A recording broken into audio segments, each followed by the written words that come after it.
สบายดีทุกคนวันนี้ก็สิมาเว้าปัญหาเรื่องเหล้าเรื่องเบียร์เนาะเพราะทุกคนก็คิดว่า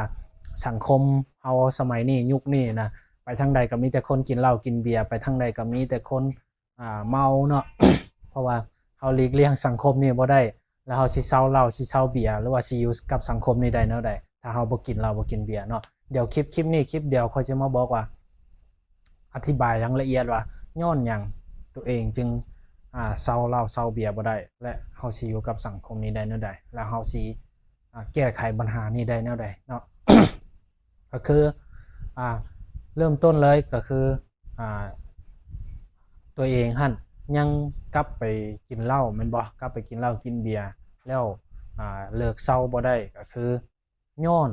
ว่าตัวเองบ่ได้คิดฮอดผลลัพธ์เวลากินเบียร์แล้วหรือว่ากินเหล้าแล้วหั่นผลลัพธ์ก็คือตอนที่เฮากินแล้วหั่นเฮามันเฮ็ดให้เฮาเจ็บหัวเฮ็ดให้เฮาเมาค้างเฮ็ดให้เฮาปวดร้างเฮ็ดให้เฮาเจ็บกระเพาะเจ็บลำไส้หรือว่าถึงขั้นเข้าห้องหมอไปแบบนั้นน่ะก็คือย้อนทุกคนบ่ได้คิดฮอดผลลัพธ์ตัวนี้จึงพาให้ตัวเองวนกลับไปกินเหล้ากินเบียร์คือเก่าบางคนก็ว่าเอ้ยเป็นหมู่บังคับบางคนก็ว่าเอ้ยมันช่วยแก้ไขปัญหาได้ก็คือหมู่บังคับเนาะยกตัวอย่างหมู่บังคับ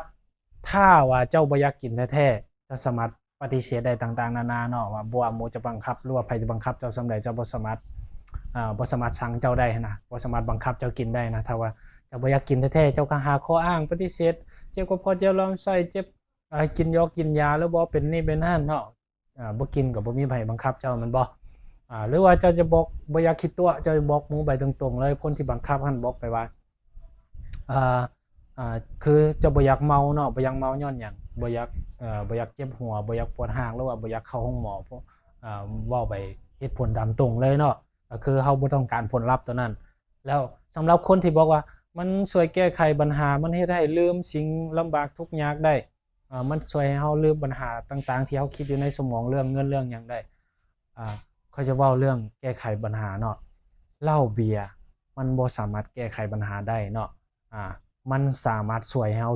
ลืมชั่วคราวได้แต่ว่าหลังจากที่เฮา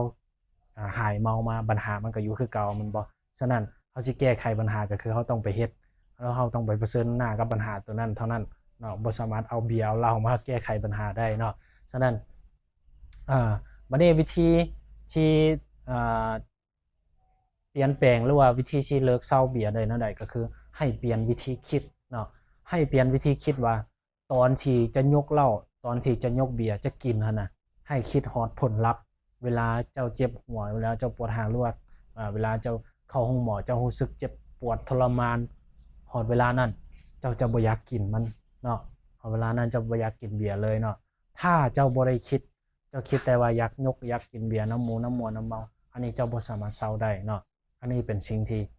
ทุกคนยังเจอปัญหาอยู่ยังตัวเองยังเศร้าเหล้าเศร้าเบียร์บ่ได้เนาะแล้วก็บอกว่าย้อนปัญหาย้อนสังคมสมัยนี้ที่จริงแล้วปัญหามันบ่ได้เป็นน้ำสังคมเนาะปัญหามันอยู่ที่ตัวเจ้าเองเจ้าหันบ่ได้คิดฮอดผลลัพธ์บ่ได้คิดไกลปานนั้นเนาะอาจจะท่าแต่ว่าผลลัพธ์หันมาฮอดแล้วจึงจะคิดฮอดตอนนั้นฮอดตอนนั้นอาจจะสายเกินไปแล้วหรือว่าครั้งต่อไปก็บ่ได้คิดคือเก่านะเนาะเจ็บมาปวดมาก็คิดว่าอยากเหล้าอยากเซาอยากเบียร์แต่ว่าสิกินเทื่อไหมก็คิดแต่ว่าอยากกินอยากม่วนอยากเมาส่ำนั้นซื่อเนาะโอเคเนาะสำหรับคลิปนี้ก็หวังว่าจะมีผลประโยชน์ต่อทุกๆคนเนาะก็หวังว่าทุกคนสิกดไลค์กดติดตามเนาะหวังว่าสิพยายามเซาเหล้าเซาเบียร์ได้เพื่อสุขภาพและร่างกายของตัวเองเพื่อคนในครอบครัวของตัวเองเนาะผู้ใดที่คิดว่าคลิปของค่อยมีสาระมีประโยชน์ก็ให้กดติดตามไว้เนาะเดี๋ยวคลิปหน้าค่อยจะพยายามเอาเรื่อง